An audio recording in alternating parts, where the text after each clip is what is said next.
Bagyang tumaas ang bilang ng mga walang trabaho negosyo batay sa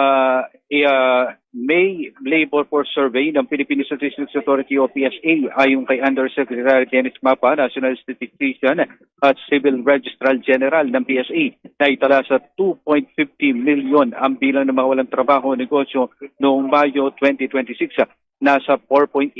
naman ang unemployment rate. Mas mababa ito sa 2.41 o mas mataas ito sa 2.41 million na bilang ng mga walang trabaho negosyo noong April 2026 at unemployment rate na 4.7%. Bumaba naman ang naitalang bilang ng mga underemployed na aabot sa 6.04 million para sa para sa buwan ng Mayo na mas mababa sa 7.41 million noong April 2026, kabilang sa mga industriya na kung saan bumaba o nawalan ng mga trabaho ay ang agriculture and forestry, other services activities,